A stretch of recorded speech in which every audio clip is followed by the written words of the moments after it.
good evening. Ayan. Buhay sa inyo lahat. Ayan. Meron ako dito pinait na kasirola. Ano yung kasirola? Tututuhin natin yung fishball. Bago natin ilalagay sa soup. Kasi magluluto ako ng noodle soup.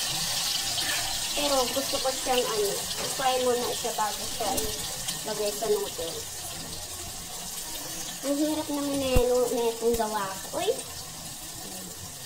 Diba? Yan, napansin nyo.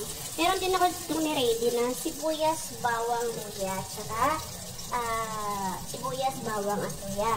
Then, meron din ako chicken. So, pero bago natin luto yung ating chicken, luto muna natin yung ating fishball na natutong na. Diba?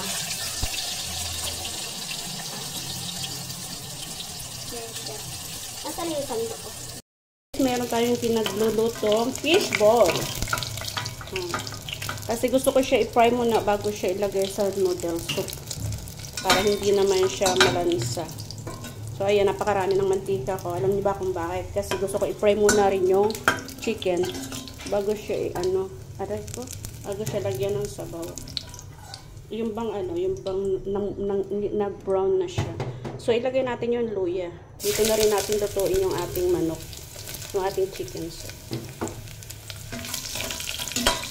Ang gulo ng ang likot ng camera ko. Pasensya na kayo, ha? So, ilagay natin yung sibuyas. Kasi, hindi ko dapat hawak tong, camera. Hindi naman makita yung mukha ko. Ito Vlog ko yung sibuyas. Ayan, yung sibuyas po ay may benepisyo yan sa ating katawan. Yung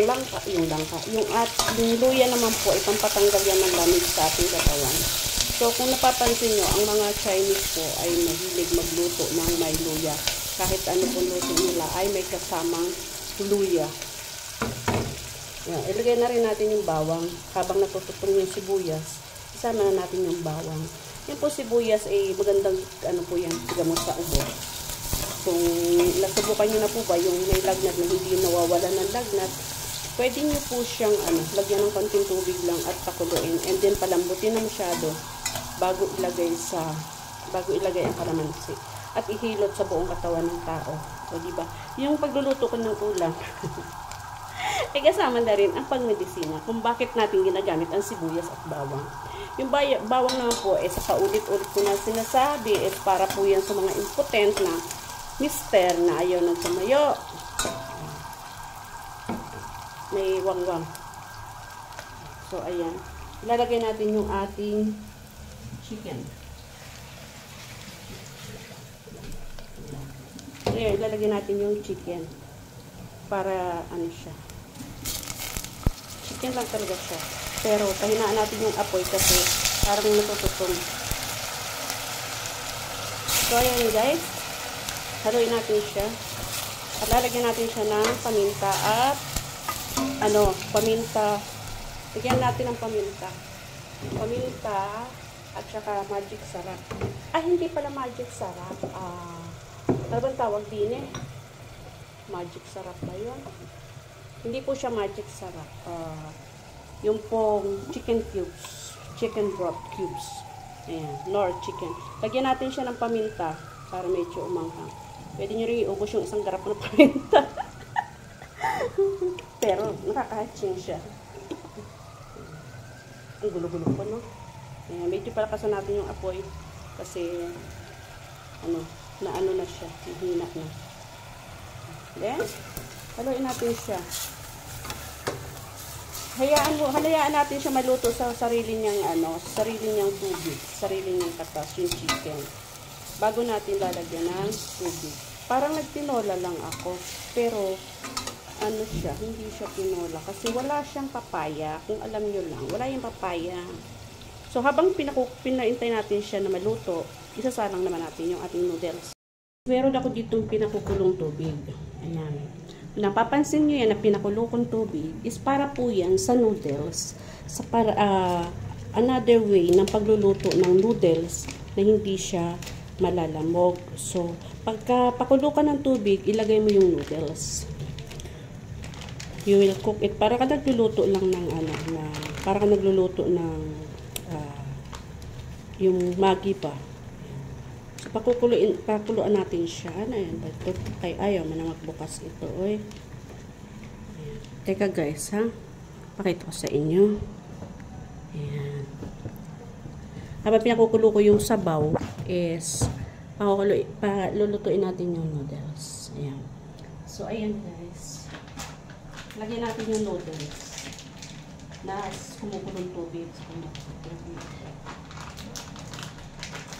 This good for one person only. Kasi tamad ako magsaing. So, ayan. Ngayon, pwede din siya na i-direct mo na lang siya sa sabaw.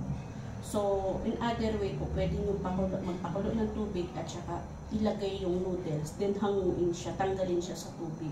Para bang nagluto ka ng spaghetti noodles. So, ito po, kumukulo na yung aking pinakulong sabaw ng chicken. Lalagay ko po yung ating gulay. Pero mamaya na kasi hindi pa gaano luto yung manok. So ito, pagkakulo nito, tatanggalin ko siya sa tubig. 1 minute lang siya. Ayan. Para lang mahugasan yung noodles.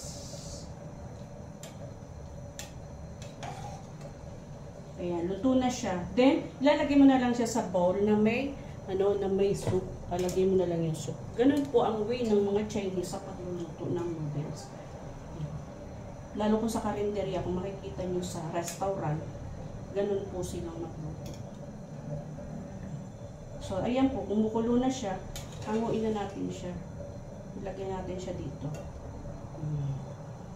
Then, ilalagay natin siya sa mangkok. Ay, Diyos ko, Ginoo. Akala ko, maliliit yung noodles na na nabili ko. Hindi pala.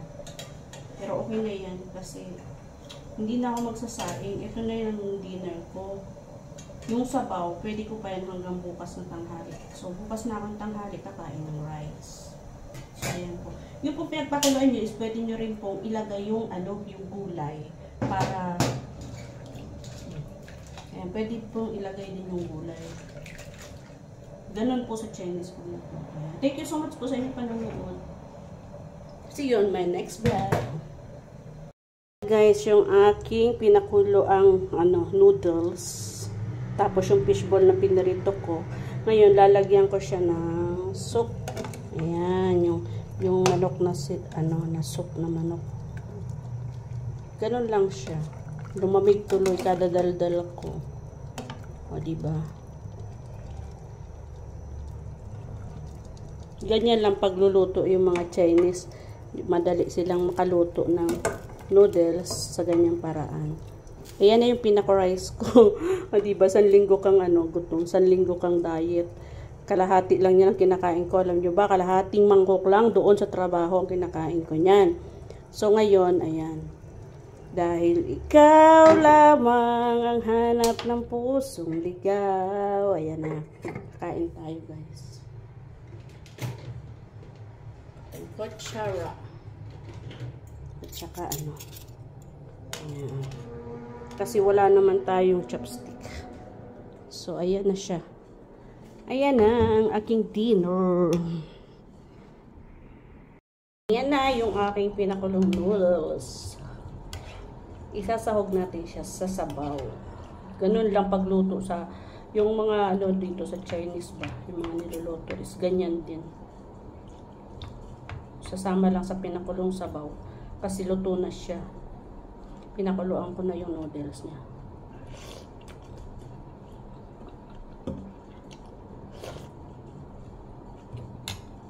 That's it, guys. Kain tayo. Yan. Ito yung fishball. Diba? Pinito ko siya. Tsaka ko siya nilagay sa soup.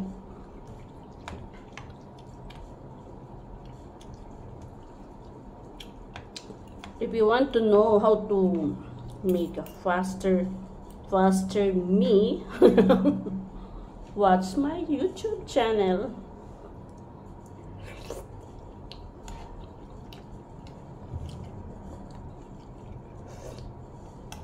So, yung chicken ko, sinabawan na may luya, pwede ko pa siyang ulamin hanggang bukas.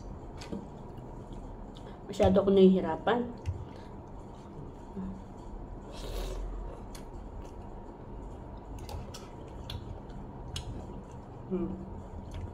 Sarap.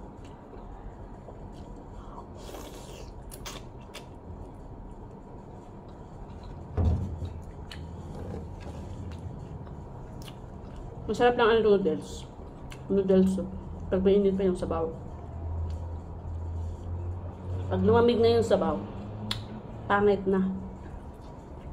Pangit na ang lasa. Ang lambot ng chicken.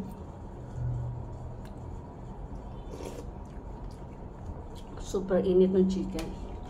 Medyo napapaso pa yung aking bibig.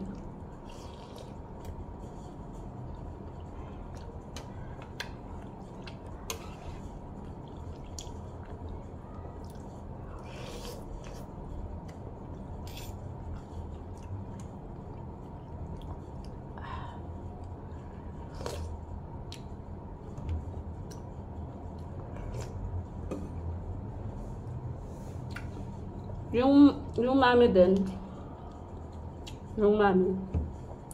ganon din yung way ng pagluto ng mga Chinese. Pinakukuluan lang nila sa tubig na kumukulo, doon nila binababad yung noodles. Then after few minutes, hahanguin nila. Sa mangkok, lagyan ng bawang, sibuyas na pinag-fry na. Then ilalagay nila yung sinabawan na karne. Yun yan. Mina yun. Mina.